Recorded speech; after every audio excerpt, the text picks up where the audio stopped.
नमस्कार, मैं हूं आलोक जोशी और आप देख रहे हैं mind your business. Mind your business आपको पता है, मैं खास तौर पर सत्यहिंदी.com के लिए बनाता हूं। सत्यहिंदी.com एक मुहिम है सच को सामने लाने की। वो खबरें जो मीडिया पर नहीं आ रही थी, वो खबरें इस प्लेटफॉर्म पर सामने आती हैं और हमारे कुछ मित्रों ने मिलकर इसे बनाया है और मैं खास तौर पर इसके लिए कुछ प्रोग्राम करता हूं। और सत्यहिंदी.com को आपका काफ़ी समर्थन मिल रहा है, सहयोग मिल रहा है, सब्सक्राइबर रोज़ बढ़ रहे हैं, लेकिन उसको कुछ और सहयोग की, कुछ और समर्थन की आवश्यकता है। तो सच का साथ दीजिए, सच का सहयोग आप कैसे कर सकते हैं? उसके लिए आप इस वीडियो के डिस्क्रिप्शन बॉक्स में जाएँगे तो वहाँ आपको एक लिंक मिलेगा। इस लिंक को क्लिक करके आपको पता चल जाएगा कि सहयोग कैसे किया जा सकता है।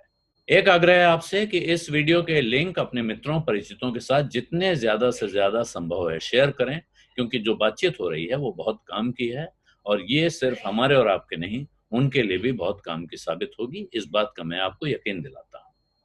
इस वक्त जिस परिस्थिति से हम गुजर रहे हैं, माइंड योर बिजनेस में हमें जो चर्चा करनी है वो है आज के माहौल की, इस परिस्थिति में आपके जेब की, आपके पैसे की। और जब बड़ी बीमारी सामने हो तो आपको पता है इंसान कहाँ जाता है? बीमारी की हालत में इंसान को जाना होता है डॉक्टर के पास, और बीमारी बड़ी हो तो डॉक्टर बड़ा होना चाहिए। तो इस वक्त मैं आपके सामने पेश कर रहा हूँ, हमारी आज की मेहमान हैं मोनिका हालन। पर्सनल फाइनेंस पर पत्रकारिता करने वाली, मेरा ख्याल है पहली पत्रकार हैं भारत की, और मिंट की कंसल्टिंग एडिटर हैं और वहाँ पर्सनल फाइनेंस पर लिखती हैं, अपने वीडियो बनाती हैं, कॉलम करती हैं। और मेरा ख्याल है पर्सनल फाइनेंस पर आपके रुपए पैसे के बारे में जिस अंदाज में ये जानकारी देती हैं, जितनी सफाई से बात समझा देती हैं, वो दूसरे लोग आसानी से नहीं कर पाते हैं। तो इस परिस्थिति में मोनिका जी, जो जिस हाल से हम गुजर रहे हैं, कोविड का संक्रमण हुआ है, कोरोना का संकट है, इसके बीच में तमाम लोग पूछ रहे हैं कि इस हालत में क्या बाजार में पैसा लगाना चाहिए, उसकी सोचनी भी चाहिए कि नहीं? इसका क्या जवाब देंगे? आलोक जी, बहुत बहुत शुक्रिया बुलाने के लिए और शायद कुछ ज्यादा ही तारीफ कर दी। पर आपने बहुत अहम क्वेश्चन पूछा कि किस चीज में इस समय क्या माहौल है, किस में निवेश करना चाहिए। तो निवेश तो हर वक्त चाहिए हमको। ये कोई एक टाइम नहीं होता है निवेश करने का। और कोई ऐसा एक एसेट क्लास नहीं होती है जिसमें आप एक एक समय में निवेश करें। तो आप अपना पूरा पोर्टफोलियो बना के चलने का अपना कार्यक्रम बनाएं और अपनी ज़रूरत के हिसाब से, जो आपके गोल्स हैं, जो आपकी अपनी रिस्क एपेटाइट है, उसके हिसाब से आगे बढ़ के फिर अपने फाइनेंशियल प्रोडक्ट्स खरीदें। हम लोग प्रोडक्ट खरीदते हैं क्योंकि वो बेचे जाते हैं। हमको खरीदने चाहिए उस चीज की जिसकी हमको जरूरत हो। तो ये थोड़ा अगर आप फर्क सोचना शुरू करेंगे कि क्या बेचा जा रहा है और क्या मुझे जरूरत है, तो शायद आपके जो डिसीजंस है वो ठीक रहेंगे। ये जो आपने कहा वो इंटरेस्टिंग बात है कि क्या बेचा जा रहा है और क्या मुझे जरूरत है। इसका पता कैसे चलाएं कि मुझे जरूरत क्या है और मुझे जो बेचा जा रहा है वो सही है या नहीं है? जो आपकी फाइनेंस की क्या, क्यों है फाइनेंस दुनिया में? कोई प्रॉब्लम सॉल्व करने के लिए है। बैंक डिपॉजिट क्यों है? वो पैसा सुरक्षित रखते हैं और थोड़ा ब्याज देते हैं। और जो बाकी इंश्योरेंसेस है वो क्यों है? मेडिकल इंश्योरेंस है कि आपको कुछ बीमारी हो जाए तो उसका खर्चा आपकी सेविंग्स आना से ना आए, इंश्योरेंस दे दे। लाइफ इंश्योरेंस क्यों है? कि आपको कुछ हो जाए तो आपके परिवार वालों को एक बड़ा लमसम मिले। और जो बाकी निवेश के ऑप्शंस हैं, वो सब ये आपको पॉसिबल करते हैं कि फ्यूचर में आपको पैसा मिले, बढ़ा हुआ मिले, इन्फ्लेशन और टैक्स से ऊपर का कुछ जो रकम मिले वो मिले। तो आपको पहले अपनी जरूरत देखनी है कि मुझे निवेश करना ही क्यों है, क्या जरूरत है निवेश करने की। और जब ये जरूरत समझ आएगी कि नहीं, मुझे 6 साल के बाद पैसा चाहिए, मुझे 8 साल के बाद पैसा चाहिए, मुझे 20 साल के बाद पैसा चाहिए, हर एक जो आप ऐसे सोचेंगे कि मुझे कब चाहिए, उसका जो फाइनेंशियल प्रोडक्ट खरीदा जाएगा वो फर्क होगा। आप सिर्फ अगर रिटर्न के पीछे भाग रहे हैं तो रिटर्न आगे ही भागेगा, आप पीछे भागोगे। क्योंकि ये हमेशा जो पिछले साल का विनर होता है वो अगला साल नहीं विन करता है। अगर गोल्ड इस समय ऊपर है तो अगले साल वो शायद नीचे हो। तो रिटर्न के पीछे भागना, आप स्पेक्यूलेटर्स को छोड़ दें, जो हाई फाइनेंस में है उनके लिए छोड़ दें। जो छोटा निवेशक है वो अपनी जरूरत देखे और रिटर्न, सिर्फ रिटर्न ना देखे, उसमें रिस्क देखे, उसमें अपने गोल्स देखे, जो मुझे सूट करता है। आप ये देखिए कि जो अगर कोई डायबिटिक है तो वो चीनी वाला खाना नहीं खाएगा। अगर आपकी स्थिति ऐसी है जिसमें आप जोखिम नहीं ले सकते हैं, तो आप high risk product, small cap या हाई यील्डिंग डेट फंड्स क्यों लेंगे? तो आपको अपनी वो देखनी है कि मेरे को क्या सूट करता है, मेरी क्या फैमिली है, मेरी क्या जरूरत है, उसके हिसाब से फिर प्रोडक्ट चूज करना चाहिए। जी, तो आपने कहा कि जिसका जिसका जैसा अपनी परिस्थिति है, जितना जोखिम उठा सकते हैं उस हिसाब से वो प्रोडक्ट चूज करें। अभी मैं इस किस्से पे बाद में लौटूंगा, इस वक्त क्योंकि हम बात कर रहे हैं और बाजार में इस वक्त माहौल में एक बड़ी खबर चल रही है जिसने तहलका मचाया हुआ है पिछले 2-3 दिनों से। वो है जो फ्रैंकलिन टेम्पल्टन के 2-3 mutual fund, 6 mutual fund scheme उनकी बंद हो गई। 6 म्यूचुअल फंड स्कीम उन्होंने बंद कर दी और उसकी वजह से बाजार में ये माहौल बन गया है कि भाई म्यूचुअल फंड बड़ी खतरनाक चीज है, इसमें पैसा नहीं लगाना चाहिए। तो क्या फ्रैंकलिन टेम्पल्टन की ये 6 म्यूचुअल फंड स्कीमें कुछ खास किस्म की हैं कि इनके बंद हो जाने की हमको चिंता करनी चाहिए? खास तौर पे जो छोटा इन्वेस्टर है उसको क्या सोचना चाहिए? जिसने उनमें पैसा लगा रखा है उसको भी बताएं और जिसने उनमें पैसा नहीं लगा रखा है उनको भी बताएं।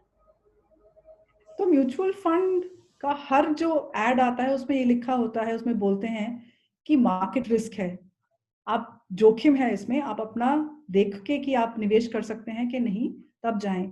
पर ऐसी एक प्रवृत्ति बन गई थी कि इक्विटी में रिस्क है और डेट में रिस्क नहीं है, और शायद ये मिसकम्युनिकेशन रहा है, मिसकॉन्सेप्शन रहा है, क्योंकि जो डेट फंड्स का जो रिस्क है वो कुछ एरियाज में इक्विटी से भी ज्यादा है, क्योंकि जो डेट फंड्स हैं वो कुछ अलग अलग तरह के बॉन्ड्स खरीदते हैं। सरकार के बॉन्ड्स का सबसे ऊंचा दर्जा होता है, ट्रिपल ए रेटेड कहते हैं, उसके भी ऊपर होते हैं कि आपका प्रिंसिपल और इंटरेस्ट वापस जायज आएगा और वो कंपनी वो डिफॉल्ट नहीं करेगी, सरकार सॉवरेन गारंटी होती है। और कुछ ऐसी बड़ी कंपनियां होती हैं जिनका पेपर भी ट्रिपल ए रेटेड होता है। पर जैसे जोखिम बढ़ता है तो जो कंपनी अपना बॉन्ड बेच रही है वो ज्यादा इंटरेस्ट ऑफर करती है, और जो डेट फंड्स हैं वो ज्यादा रिटर्न देने के लिए वो ऐसा पेपर भी डालती हैं बॉन्ड स्कीम में कि थोड़ा रिटर्न में ज्यादा मिले।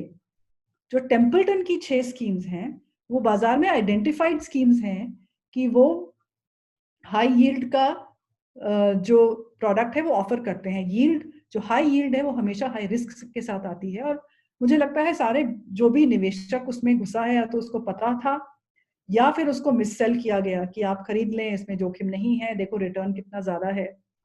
तो जो निवेशक है उसको ये सोचना है कि मेरे साथ धोखा हुआ है, फंड मैनेजर ने धोखा किया है या जिसने बेचा है उसने किया है, और सचमुच धोखा हुआ है या मुझे बताया, पता था कि इसमें जोखिम है पर मुझे रिटर्न दिख रहा था, और काफी सालों तक इनकी स्कीम्स ने बहुत बढ़िया रिटर्न दिए हैं, इसीलिए जो निवेशक हैं वो जाते थे वहां। तो आप अपनी तरफ देखें कि मैं क्या सोच के इस फंड की तरफ गया, मुझे रिटर्न दिखा, रिटर्न के साथ शायद मैंने रिस्क को नहीं देखा, या मुझे नहीं बताया गया कि इसमें इतना रिटर्न है। तो बहुत आसान है किसी फंड मैनेजर को ब्लेम करना कि उसने अनड्यू रिस्क उठाया या उसने चीटिंग करी है, पर हमको फ्रॉड में और मार्केट रिस्क में फर्क बिल्कुल जान लेना चाहिए। फ्रॉड वो होता है जो आपका पैसा लेके भाग जाता है, फ्रॉड नीरव मोदी ने किया, फ्रॉड यस बैंक में हुआ है कुछ हद तक, पर जो अभी टेम्पल्टन में हुआ है उसको हम मार्केट रिस्क कहेंगे, कि उसने ऐसे कुछ प्रोडक्ट्स चूज करे जिसमें जोखिम ज्यादा था। क्या हम ये कह रहे हैं कि उसने जानबूझ के उसको पैसे दिए कंपनियों ने कि आप मेरे बॉन्ड खरीदो? मुझे नहीं लगता ऐसा भी कुछ हुआ है। तो हमको भी थोड़ा संयम रखना चाहिए कि एक बड़े ब्रश से हम सब कुछ बोल दें म्यूचुअल फंड सारे खराब है। तो शायद ये it is not very fair कि आप सब एक चीज एक पार्ट मार्केट में हुई है और आप बोले कि पूरा मार्केट खराब है। तो आपको लगता है खराब है तो आप बैंक डिपॉजिट में रखें। अब बैंक में भी जोखिम है, बैंक भी कुछ फेल हो जाते हैं, आप कैश रखिए। अब कैश रखा, डिमोनेटाइजेशन हो गया, तो आप जोखिम से कहां कहां तक भागेंगे? और सिर्फ किसी को ऐसे ब्लेम करने से शायद मन का भड़ास निकल जाती है, पर कोई सोल्यूशन नहीं निकलता है। हाँ, तो ये आपने बहुत एक सिग्निफिकेंट बात कही, और ये बात कही भी जा रही है। तमाम मैंने अनेक लोगों से बात की, उनका कहना है कि ये हाई रिस्क फंड्स थे और ये सबको पता था कि हाई रिस्क फंड है, ऐसा नहीं कि रातों रात रिस्की हो गए। तो मेरे मन में दो सवाल आए। पहला तो ये है कि जब मैं डेट में पैसा लगा रहा हूँ, मैं मानता हूं कि आदमी अगर रिस्क लेने आ रहा है मार्केट में, तो वो इक्विटी में यानी कंपनियों के शेयर में पैसा लगाएगा, वहां उसको रिस्क रहेगा, रिटर्न भी आएगा। और वो अगर कंजर्वेटिव है, यानी वो रिस्क कम लेना चाहता है, कहा जाता है डेट फंड में वही आते हैं जिनको रिस्क कम लेना है, वो चाहते हैं एक सेफ सिक्योर्ड रिटर्न आए। तमाम लोग कहते हैं बैंक की एफडी के मुकाबले डेट फंड बेटर रिटर्न देते हैं, तो वहां आ जाओ। ये कौन से इंसान होंगे जो सोचते हैं कि मुझे सिक्योरिटी भी मिले और रिस्क भी रहे? तो वो इस तरह के रिस्की डेट फंड में कोई क्यों जाता है? या जैसा आपने दूसरी बात कही, कोई जाता है या किसी को जानबूझकर पहुंचा दिया जाता है, यानी कि एक तरह से ठग लिया जाता है। ऐसा कैसे होता है और इससे कोई कैसे बच सकता है? मिस सेलिंग की कहानी तो बहुत पुरानी है और हर मार्केट में नहीं होती है, ये नहीं कि सिर्फ भारत में होती है, हर मार्केट में मिस सेलिंग होती है। और जब जैसे 81 बॉन्ड्स का हुआ था, यस बैंक के मैनेजर्स ने बेचा उसको ये कह के कि ये एफडी है, और उनका तो मतलब वो तो जीरो पैसा, वहां पे कुछ भी नहीं मिलेगा जिन्होंने वो बॉन्ड खरीदा ये सोच के कि फिक्स डिपॉजिट है। टेम्पल्टन में तो फिर भी 100 में 80 रुपया 90 रुपया फिर भी मिल जाएगा वापस। तो जो बैंक, स्पेशली जो बैंक ऑफिसर्स हैं जो बेचते हैं फाइनेंशियल प्रोडक्ट्स, उनके ऊपर कुछ संयम ज्यादा नहीं है रेगुलेटर का, आरबीआई का कुछ ज्यादा उनके ऊपर रेगुलेशंस नहीं है कि आप क्या बेच रहे हो, रिस्पॉन्सिबिलिटी नहीं है। बाकी कुछ अगर वेल्थ मैनेजर्स हैं जो बेचते हैं, शायद उनको किकबैक्स मिले, कमीशन मिले। आपके ऊपर है कि आप उनसे बोलें कि मुझे ये समझ, आपने ये बोला है कि इसमें इतना जोखिम है, मुझे अप्रोक्सीमेटली इतना रिटर्न मिलेगा। आपको जो समझ आता है आप एक पेपर पे लिखें, जो बेच रहा है उसका नाम लिखवाएं, उससे साइन कराएं, उसका फोन नंबर, ईमेल, उसकी डिटेल्स रखें, तारीख लिखें, जिससे कि कोई रिकॉर्ड हो कि मुझे ये समझ आई चीज और जो मुझे बेच रहा है उसने साइन किया है। जी, तो जैसे आपके पास बैंकों कुछ, में जाते हैं हम लोग, बड़े बड़े बैंकों में होता है कि वहां अपना गए तो कुछ लेने देने थे, कुछ डिपॉजिट करने या पैसा निकालने, और लेकिन जो आपका बैलेंस देखते हैं जो काउंटर पे बैठे सज्जन हैं, और वो पूछते हैं कि साहब कुछ इन्वेस्टमेंट करेंगे, और फिर वो आपको दो चार प्रोडक्ट बताते हैं। और इसी तरह का कुछ ब्रोकरेजेस में हो रहा है, जैसे जिनके नाम आ रहे हैं बहुत बड़े बड़े डिस्ट्रीब्यूटर्स के, कि उन्होंने बहुत सारे लोगों को ये फंड खरीदवा दिए थे और ये लोग फंस गए हैं। तो आप कह रही हैं उस आदमी से लिखवा लूं कि वो क्या बता रहा है और उसके बाद उससे साइन करा लूं? नहीं, आप समझे, वो तो बताएगा, वो जार्गन यूज करेगा कि परपेचुइटी और ये और वो, तो वो तो कुछ भी लिखेगा। आप लिखें कि मुझे ये समझ आया है कि आपने जो बोला, अच्छा, मुझे खुद लिखना? मैं जो खुद जो, लिखूं, जो क्योंकि खरीद रहा है जब वो वो लिखेगा, हाँ वो लिखेगा, वो अपनी जार्गन में लिख देगा, घुमा देगा आपको कि ये फ्री अच्छा, इंश्योरेंस है और ये है और वो है। तो मुझे ये समझ आया ये बहुत बढ़िया दिलचस्प फॉर्मूला आपने एक तरह से बता दिया है, और मैं समझता हूँ हमारे दर्शकों के लिए बहुत काम की चीज है। तमाम बार पूछा जाता है भाई रिस्क कैसे समझें, कैसे पढ़ें, और कौन सा वो बैरोमीटर आता है उसको देख लें, ये बताया अभी 2 दिन पहले हमने। लेकिन ये बहुत बढ़िया फॉर्मूला है कि आप बात करिए, आप उनसे पूछिए कि क्या है, फिर जो आपको समझ में आया उसको कागज पर लिखिए, और फिर उनसे कहिए कि अब भाई साहब इस पर दस्तखत कीजिए, भाई साहब या बहन जी जो भी हो, आप इस वो पर भी है वो। दस्तखत कीजिए और अपना नाम लिखिए, और अगर वहां एम्प्लॉय कोड वगैरह होता है, डिजिग्नेशन जो भी है वो लिखवा लीजिए।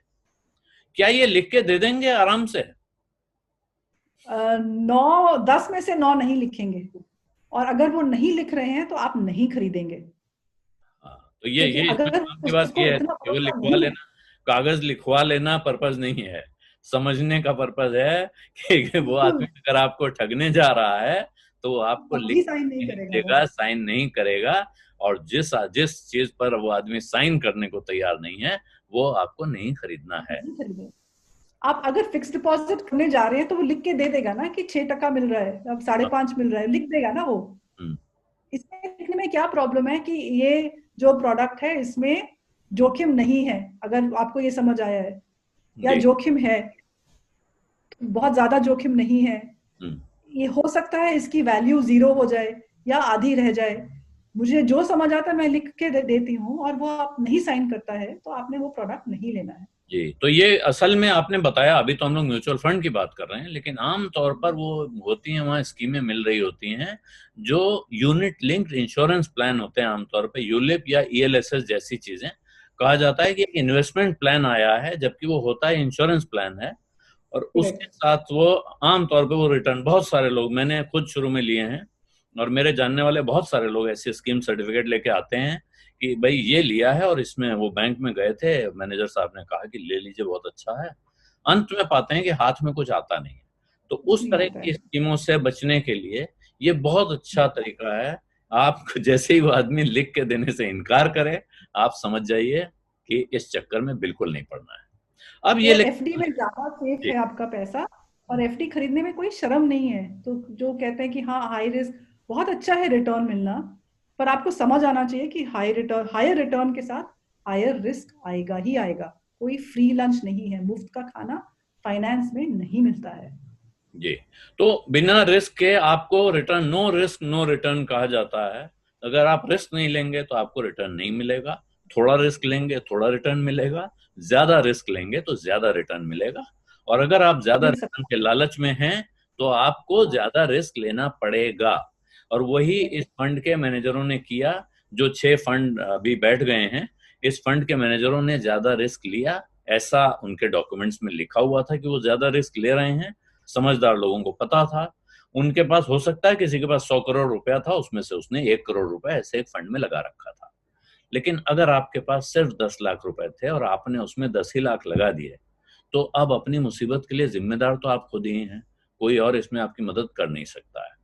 लेकिन मोनिका जी, इस वक्त रिजर्व बैंक ऑफ इंडिया ने जो ऐलान किया है कि वो 50,000 करोड़ रुपए दे रहा है ऐसी स्कीम से राहत देने के लिए, तो वो जो 50,000 करोड़ रुपए हैं, उससे मेरे जैसे छोटे इन्वेस्टर को, जिसका पैसा इस तरह की फंड में फंसा हुआ है या उसके फंसने का डर है, उसको क्या राहत मिलती है? तो एक छोटा सा इस समय मैं ये समझाऊंगी कि जो भारत का बॉन्ड मार्केट है, जहाँ जी। पे जैसे शेयर्स का बाइंग सेलिंग होती है, वैसे बॉन्ड्स की भी बाइंग सेलिंग होती है, सेकेंडरी मार्केट कहते हैं। तो जो तो ट्रिपल ए रेटेड है, गवर्नमेंट की सिक्योरिटी है, ट्रिपल ए रेटेड का पेपर कहते हैं उसको, बॉन्ड, उसका मार्केट में तो खूब लिक्विडिटी है। आप बेचने जाएं तो खरीदार मिल जाएगा, अच्छा दाम मिल जाएगा। पर जो उससे थोड़ा सा लोअर पेपर होता है, AA+, AA-, ये फिर भी इन्वेस्टमेंट ग्रेड है। जो सेबी के रूल्स है, ये फिर भी इन्वेस्टमेंट ग्रेड है, पर इसमें इतनी लिक्विडिटी नहीं है, मतलब इतने बायर्स और सेलर्स नहीं होते हैं। मतलब यहाँ रिस्क बढ़ और रहा है, ये बढ़ जाए ध्यान में क्योंकि एक रखना रिस्क, चाहिए, क्योंकि लिक्विडिटी रिस्क भी ट्रिपल ए होता है। का ट्रिपल ए का अर्थ है कि बहुत अच्छी साख है, बड़ा शानदार क्रेडिट है, पक्की गारंटी, हाँ, करीब करीब पक्की गारंटी है कि जितना पैसा मांग रहे हैं आपसे, उस पे जो ब्याज देने का वादा कर रहे हैं उस समय पे चुकाएंगे, और जब मेच्योरिटी का टाइम आएगा तो पूरा पैसा आपका जस का तस वापस मिलेगा। ये हुआ ट्रिपल ए, या ट्रिपल ए प्लस भी करेक्ट। होता है, लेकिन ट्रिपल हाँ ए वही, माइनस हो मतलब जाता है, ट्रिपल ए कभी ना, डबल ए हो हाँ। जाता है। ऐसे वो रेटिंग हाँ। जैसे जैसे गिरती है, वैसे वैसे इसका अर्थ है कि साख गिर रही है, कंपनी उतनी मजबूत नहीं है, मजबूत है अभी भी, जैसे आपने कहा कि इन्वेस्टमेंट ग्रेड है, उसमें पैसा हाँ। लगाया जा सकता है, वो डूबने नहीं जा रहा है, लेकिन थोड़ा रिस्क है। तो कितने रिस्क तक पर आपको जाना है, ये मैनेजर को तय करना है। हाँ, पर जब वो बेचने जाता है मार्केट में, और जब जैसे इस समय बहुत ज्यादा प्रेशर हो गया रिडेम्पशन का टेम्पलटन पे, तो वो मार्केट बॉन्ड्स को लेके जाता है, और बॉन्ड्स में खरीदार नहीं है, तो उसकी जब डिमांड कम होती है तो कीमत गिरनी शुरू होती है। तो बॉन्ड की प्राइस इतनी गिर जाती है कि उसको बेचना उस समय पॉसिबल नहीं है, क्योंकि वो वैल्यू उसकी नहीं मिल रही है। तो सेबी के रूल्स में जो स्कीम है वो 20% तक बोरो कर सकती है बैंक से रिडेम्पशन के लिए। ऐसी कोई क्राइसिस की स्थिति होती है, टेम्पल्टन ने वो भी बोरो किया, फिर भी इतना हैमरेज हो रहा था कि उन्होंने ये सोचा कि सबके लिए फ्रीज कर दें, क्योंकि क्या होता है कि ऐसे नहीं है कि पहली बार हुआ हो कि एक फंड में सारा रिडेम्पशन हो रहा हो, पर क्या होता है कि जो बड़े निवेशक हैं वो निकल जाते हैं, और जो बचा उसके पास जो बिल्कुल बेकार बॉन्ड होते हैं वो बचते हैं, कोई कीमत नहीं रह जाती है। तो सबसे जो छोटा निवेशक होता है वो ही सारा जोखिम उठा के सफर करता है। टेम्पल्टन ने जो तो किया आप है, मतलब तो मैं उन्होंने अगर बीच में आपको टोक रहा हूँ, लेकिन समझने के लिए समझा दूं कि जैसे आप लोग समझते हो कभी भी सब्जी खरीदने जाते हैं तो सुबह सुबह जाते हैं कि सुबह सुबह अच्छी सब्जी मिलती है, सबसे पहले जो पहुंचेगा वो सबसे अच्छी सब्जी खरीदेगा, धीरे धीरे छंटती जाती है, शाम के समय वहां वो बचता है जिसे कोई खरीदना नहीं चाहता है। तो अब दुकानदार क्या करता है कि भाई चलो ऐसा करो, इसको आधे दाम में, पौवे के दाम में, जितने जितने भी पैसे दे दो ले जाओ साहब, अब ठेला खाली करना है। यही हाल म्यूचुअल फंड का हो जाता है कि अगर उनके पास अच्छी क्वालिटी का जो ट्रिपल ए प्लस ग्रेड का पेपर है, कभी भी कोई खरीदार आएगा तो वो उसी को खरीदेगा, पहले कहेगा ये दे दो। लेकिन अगर आपने हाई रिस्क के लिए फंड बनाया है और उसमें आपने वो सामान रखा हुआ है जिसकी आपको उम्मीद है कि जोखिम है, लेकिन एक वक्त आएगा इसमें पैसा मिलेगा, उस वक्त हम अच्छा रिटर्न लेंगे, और पिछले कई साल से अच्छा रिटर्न ले रहे थे। लेकिन अगर अगर सब लोग अपना पैसा वापस मांगने पहुंचे, अब इन्हें फंड, उनके पास तरीका होता है कि वो यूनिट बेचकर ही पैसा वापस ला सकते हैं। वो यूनिट बेचने जब बाजार में पहुंचे तो वहां खरीदार कहता है वो अच्छा वाला दे दो।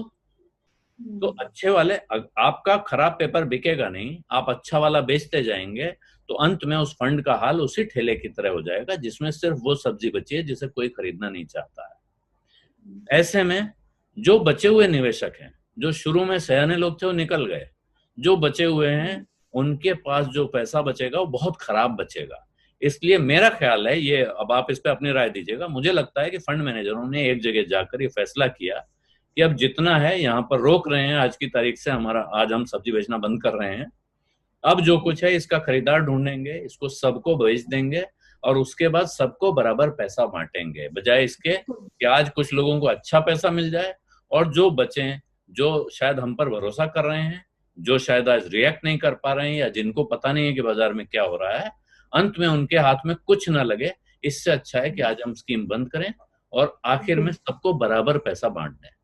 ये है बिल्कुल बिल्कुल बिल्कुल आपने सही पकड़ा है कि एक तरफ हम इसके ऊपर टिप्पणी कर सकते हैं कि उसने इतना जोखिम क्यों उठाया फंड मैनेजर ने, वो एक बात है, पर क्या जोखिम उठाने के बाद जो सिचुएशन हुई उसमें उन्होंने ठीक काम किया?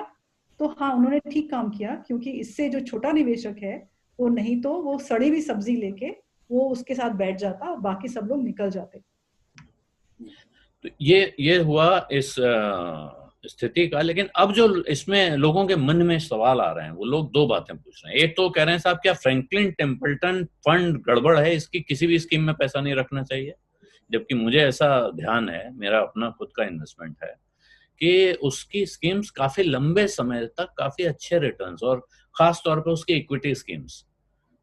तो एक उस पे जवाब चाहता हूं कि क्या हमें उस पूरे फंड हाउस पे भरोसा नहीं करना चाहिए। दूसरा, तो लोग आपका कहते हैं कि म्यूचुअल फंड स्कीम आपका थी, म्यूचुअल फंड के चक्कर में ही नहीं पड़ना चाहिए। एक ट्रेंड चल पड़ा है, म्यूचुअल फंड सही नहीं है।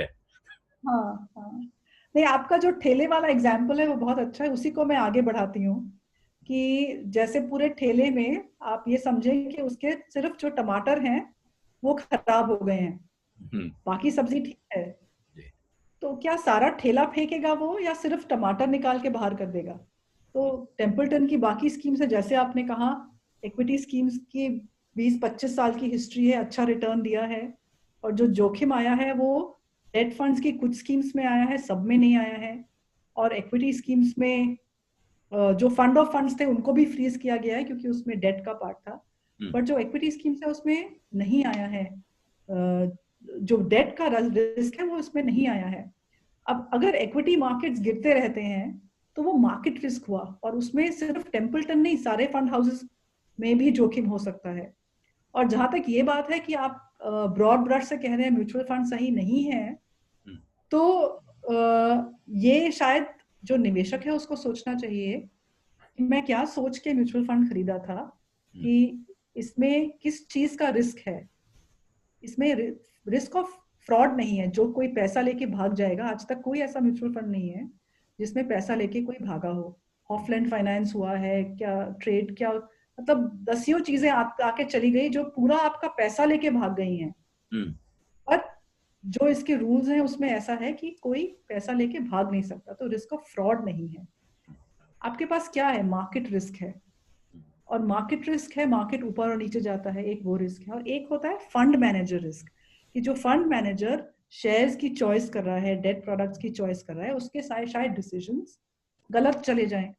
आपको वो वाला जोखिम भी नहीं लेना है तो आप एक्सचेंज ट्रेडेड फंड्स या इंडेक्स फंड्स खरीद सकते हैं, क्योंकि आपको इक्विटी मार्केट का बेंचमार्क रिटर्न मिलेगा, पर आपको जो फंड मैनेजर आपको एक्स्ट्रा रिटर्न देता है वो नहीं मिलेगा।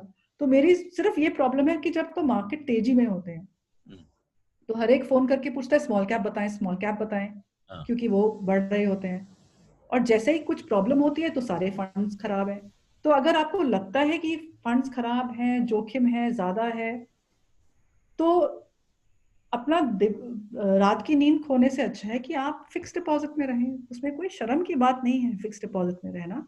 आपको नहीं समझ आता है market risk, fund manager risk, benchmark return, तो ये बेहतर है कि आप बिल्कुल जीरो रिस्क में रहें। इन्फ्लेशन से आपका पैसा कम होगा, वो आपका डिसीजन है। वो आपको समझना चाहिए कि मेरे इसमें क्या रिस्क है। उसमें इन्फ्लेशन का रिस्क है, कैश घर में रखेंगे तो डिमोनेटाइजेशन का रिस्क हो सकता है, बैंक में कभी फेलियर का रिस्क कभी कभी हो जाता है, कोऑपरेटिव में जाएंगे तो आप जोखिम से कहाँ कहाँ भागेंगे। और सिर्फ ब्लेम कर देने से भड़ास निकल जाती है, शायद सोल्यूशन कुछ सामने नहीं आता है। जी, तो ये ठीक बात आपने कही कि अगर आप इतना आपको चिंता है तो आप फिक्स डिपॉजिट में रखिए, आप घर पे रखिए, हो सकता है डिमोनेटाइजेशन हो जाए। लेकिन अगर आप, बहुत से लोग हैं रखते हैं, आज की तारीख में भी लोगों को कि नहीं साहब पैसा तो जेब में रहता है तभी मजा आता है। तो आपकी अपनी इच्छा पर, आपकी परिस्थिति पर निर्भर करता है कि आप अपने पैसे का क्या करेंगे। लेकिन आपको ऐसी किसी चीज में पैसा नहीं लगाना चाहिए जिसके बारे में आपको समझ नहीं है। आपको पहले समझना चाहिए कि आप पैसा लगा कहाँ रहे हैं।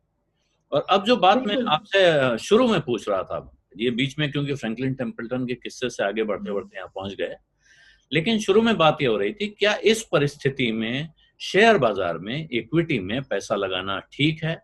कहा जाता है कि जब बड़ा भारी खून खराबा हो, ब्लड ऑन द स्ट्रीट जिसको कहते हैं इंग्लिश में, उस वक्त मार्केट में पैसा लगाना चाहिए, तभी बड़ा शानदार पैसा बनता है। अभी कुछ लोगों से मैंने बात की, जानकारों से, उन्होंने ये कहा कि जो इस वक्त समझदारी के साथ इन्वेस्टमेंट करेगा वो अगले 10 साल तक उसको बहुत शानदार रिटर्न मिलेगा। लेकिन क्या ये इतना सिंपल है, इतनी आसानी से कह देना ठीक है? मेरा मानना यह है कि हर एक टाइम अच्छा होता है निवेश करने के लिए, क्योंकि हमेशा पैसा होता है। और अगर आप पिछले साल का विनर चेस करेंगे तो आप रिटर्न्स को ही चेस करते रहेंगे, आपके हाथ में नहीं आएगा। एक जो इक्विटी में निवेश करने का एक बहुत रफ रूल ऑफ थंब है कि आपको 100 माइनस ऑफ एज का इतना एलोकेशन होना चाहिए। तो अगर आपकी उम्र 40 साल की है तो 60% होना चाहिए। 100 में 70 से साल पे भी उम्र कम करें और उतना परसेंट अपना 70 पैसा साल आप पे, इक्विटी में लगाएं। हाँ 70 साल पे भी 30% आपका इक्विटी में है। अब ये आपको डिसाइड करना है कि अगर इस वक्त आपके पास कैश है और आप निवेश करना चाहते हैं, आपका एलोकेशन इतना है कि आपको 5-7 साल पैसा नहीं चाहिए, तो बहुत अच्छा टाइम है। क्योंकि जब तो मार्केट 40,000 पे था, तब तो आप लोग वही मांग रहे थे, मिड कैप स्मॉल कैप, क्योंकि तेजी पे है। तो अब वो 40,000 से 30,000 पे सस्ती हो गई है चीज, तो आप नहीं खरीदेंगे उसको। बस ये देखना है कि 30 से हो सकता है 20 चला जाए, कोई मार्केट की गारंटी नहीं है कि कहाँ जाके रुकेगा। पर क्या सेंसेक्स जीरो हो जाएगा? नहीं, वो नहीं होगा, क्योंकि जो कंपनी किसका बनता है सेंसेक्स, 30 कंपनीज हैं। क्या वो बनाना बंद कर देंगे सारे प्रोडक्ट्स? अगर इतना बड़ा जोखिम आएगा तो फिर मतलब सब कुछ ही फेल है ना, फिर तो कुछ भी नहीं आप कर सकते, बैंक भी फेल है उसका। रखा हो वहीं फेल होगा। तो हाँ, तो अच्छा टाइम हमेशा होता है। आपके पास अगर लमसम है उसको स्टैगर करके निवेश करें, पर प्लीज उसी में निवेश करें जो आपको समझ आए चीज। जी, आपको तो अगर अब इसमें क्योंकि आपने कहा कि अगर ऐसी बुरी परिस्थिति आ गई, और अब मैं कहूँ बहुत सारे लोग इस वक्त ये कह रहे हैं कि भाई सब कुछ बेचकर सोना खरीद लो और सोने को बिस्तर के नीचे, जो पुराना फॉर्मूला था, घड़े में रख के और चारपाई के नीचे दबा दो। क्या ऐसी स्थिति आ गई कि सिर्फ सोना खरीदने से गुजारा हो जाएगा?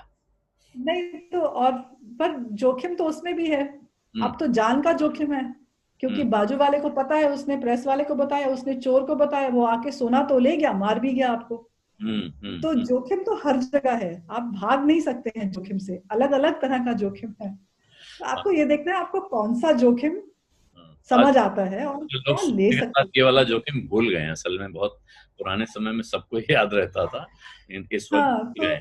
हाँ। नहीं, चोरियां तो अभी भी होती हैं, भनक पड़ जाती है। कैश होता है घर में, सोना होता है, तो पता होता है कि है इस घर पे। हाँ, तो वहां भी तो आप वो कुछ गंवाने का तो रिस्क आपका, लेके चल रहे हैं। तो आप आपको लगता है कि सोने में, कौन सा रिस्क लेना चाहते हैं ये आपको तय करना है। लेकिन अब मैं शुरू की बात पे वापस आता हूँ। मैंने पूछा था कि साहब जब ऐसी बड़ी बीमारी हो तो बड़े डॉक्टर के पास जाया जाता है। तो जब हम लोग डॉक्टरों के पास जाते हैं आजकल, वो फिर हमें भेज देते हैं डाइटिशियन के पास, जो हमें हमारी हम्म, फूड एक चार्ट देती हैं, बताते हैं कि क्या क्या खाना है, कितनी आपकी थाली में क्या क्या होना चाहिए। तो जब हम अपना फाइनेंशियल इन्वेस्टमेंट की बात करेंगे, और ये एक शब्द इस्तेमाल होता है एसेट एलोकेशन, कि क्या चीज हम्म, कितनी, तो अपने इन्वेस्टमेंट की थाली में क्या क्या होना चाहिए। लोग पूछ रहे हैं सोना खरीदें कि नहीं खरीदें, डेट में लगाएं कि नहीं लगाएं, एसआईपी बंद कर दें कि चलाते रहें, म्यूचुअल फंड खरीदें कि सीधी इक्विटी ले लें, कैसे तय करें। अभी बहुत लोग ये भी पूछने लगे हैं कि भाई रेजिडेंशियल प्रॉपर्टी में इन्वेस्ट करें या कमर्शियल में। हालांकि इसका जवाब मैंने दे दिया है कि भाई इस वक्त मेरी राय है कि आप उस तरफ सोचना भी बंद रखें कुछ समय के लिए। बिल्कुल। लेकिन जो बचा आपका हुआ है, थाली एग्जाम्पल बहुत बहुत ही बिल्कुल सटीक है, क्योंकि वही है कि सिर्फ रोटी नहीं खाते, सिर्फ चावल नहीं खाते, हर एक चीज होती है, रोटी सब्जी दाल अचार पापड़, उसको होल मील कहते हैं। तो आप ये देखिए, इक्विटी ग्रोथ है, आपको प्रोटीन की शक्ति देता है, बढ़ने की शक्ति देता है। जो डेट है, PF PPF FD, debt fund समझते हैं तो डेट फंड, वो सिक्योरिटी स्टेबिलिटी देता है आपको। गोल्ड आपको इन्फ्लेशन का हेज और लिक्विडिटी देता है। तो हर एक प्रोडक्ट की कुछ जगह होती है थाली में। और अगर आप ये पूरा एलोकेशन बना के चलेंगे अपने हिसाब से, अब कोई 18 साल का बच्चा खा रहा है या 70 साल का बुजुर्ग खा रहा है, उनकी दोनों की खुराक में फर्क होगा। आपके फाइनेंशियल प्रोडक्ट में भी उसी तरह फर्क होगा। को जो अभी शुरू कर रहा है, उसके पास 30-40 साल हैं अर्न करने के लिए, वो जोखिम ज्यादा उठा पाएगा, वो ज्यादा कर लंबे अवधि के लिए इन्वेस्ट कर पाएगा। और जो 70 साल का है, उसकी अवधि कम है ऑब्वियसली इन्वेस्ट करने की, उसको रिटायरमेंट इनकम चाहिए, वो जोखिम कम उठाएगा। अभी तक जो हुआ है बाजारों में, वो प्रोडक्ट्स बेचे जाते हैं कमीशन की वजह से। ये हमको अपनी जरूरत के हिसाब से प्रोडक्ट खरीदना है और ये देखना है कि हमको क्या सूट करता है। बस ये जो अ, खेल है, उसको पलट देना है। वो बेच रहे हैं, वो नहीं खरीदना है, हमको जो जरूरत है हमको वो वो लेना है। वो मांगना है आपने, ये अच्छा कहा। लेकिन वो मांगना है और मुझे क्या चाहिए ये मेरी समझ में कैसे आए। जैसे एक सवाल तो ये होता है कि मैं म्यूचुअल फंड एडवाइजर के पास जाऊं या इन्वेस्टमेंट एडवाइजर्स के पास जाऊं, उनसे सलाह लूं। लेकिन मैं कैसे समझूं कि ये चीज मेरे लिए सही है कि नहीं है। आपके घर में आपकी पत्नी है, पति है, हम्म। कोई और जन है, उनको समझाएं कि मुझे क्या समझ आया है, हम्म। मेरी क्या जरूरत है। हम्म। और उस कॉन्वर्सेशन से, उस बातचीत से आपकी अपनी क्लैरिटी आएगी कि मुझे क्या जरूरत है, और जो प्रोडक्ट मैं खरीदने जा रहा हूं क्या मुझे समझ आया है कि नहीं। और स्पेशली जो लाइफ पार्टनर होते हैं या बड़े बच्चे हो गए होते हैं, उनसे बात करने में ज्यादा क्लैरिटी आती है, क्योंकि दोनों के खुद के कंबाइंड गोल्स हैं, एक डायरेक्शन है। तो ये भी समझ आता है कि हम ठीक सोच रहे हैं, और जो सोच रहे हैं उसका, मैंने सोचा है कि ये वाला प्रोडक्ट खरीद रहे हैं, इसमें ऐसे होता है। जो वो कहते हैं ना, teaching is the best form of learning, कि मैंने हाँ। आपको समझा दिया अगर, हम्म। तो मुझे अच्छा ज्यादा समझ आया। तो तो अपना ये ट्राई कर सकते हैं आप कि घर में समझाएं कि ये खरीद रहे हैं हम्म। इस प्रॉब्लम को सॉल्व करने के लिए, हम्म। और इसका ये नतीजा हो सकता है। ये तो ये बहुत इंटरेस्टिंग बात आपने, ये तरीके बहुत बढ़िया बढ़िया आपने नुस्खे दे दिए हैं इस बातचीत में, और मुझे पक्का यकीन है कि जो हमारे देखने वाले हैं वो इन नुस्खों से फायदा उठाएंगे। एक था कि आप लिख कर, जो आदमी आपको कोई प्रोडक्ट बेच रहा है उसको लिख कर दें और कहें अब इस पर साइन करो, यहां दस्तखत करो तब तो मैं कुछ खरीदूंगा। और अगर वो दस्तखत करने से इनकार कर दे तो भाग जाएं। दूसरा, अपने पोर्टफोलियो को अपने खाने की थाली की तरह देखें और हिसाब लगाएं। तीसरा, आपने बताया कि आप जो प्रोडक्ट आपकी समझ में जितना आया है आपको इन्वेस्ट करना है, अपने घर में अपनी पत्नी से, अपने पति से, अपने माता पिता से, अपने बच्चों से, किसी से बात करके समझाने की कोशिश करें। अगर सामने वाले की समझ में आ गया, इसका अर्थ है कि आप समझ गए हैं और अगर वो कन्विंस हो गए तब आप ये एक तरह से एक आपको मोहर लग गई आपके फैसले पर कि आपको क्या खरीदना है। मोनिका जी, बहुत बहुत धन्यवाद आपका, आपने बहुत अच्छी बात की, बहुत मजा आया और मुझे यकीन है कि हमारे देखने वालों को भी मजा आया होगा। और मैं दर्शकों से आग्रह करूंगा कि कोई और आपके मन में सवाल हैं तो उन सवालों को आप लिखें कमेंट बॉक्स में। मैं किसी दिन फिर तकलीफ दूंगा मोनिका जी को और उन सवालों पे सीधे सीधे सवाल सामने रखूंगा, उनके जवाब मांगूंगा। और अब मैं आपसे इजाजत चाहता हूं, धन्यवाद आपका। और दर्शकों से एक आग्रह करूंगा कि इस वीडियो के लिंक अपने मित्रों परिचितों के साथ जितने ज्यादा से ज्यादा शेयर कर सकते हैं वो करें। अगर अभी तक आपने मेरा चैनल सब्सक्राइब नहीं किया है तो वो भी याद रखें और घंटी बजा दें, यानी नोटिफिकेशन आइकॉन दबा देंगे तो आपको पता चल जाएगा कि कब नया वीडियो आया या कब मैं लाइव आ रहा हूं। अपना ख्याल रखिए, घर से बाहर मत निकलिए, अभी ये बीमारी का संकट टला नहीं है। और इस बुरे हालत में अगर किसी की मदद करने का कोई मौका आपके सामने आ रहा है तो उसको जाने न दें। इस वक्त बहुत से लोगों को मदद की, सहारे की जरूरत है और आपकी थोड़ी सी मदद किसी दूसरे के लिए शायद बहुत बड़ा सहारा बन सकती है। धन्यवाद, नमस्कार।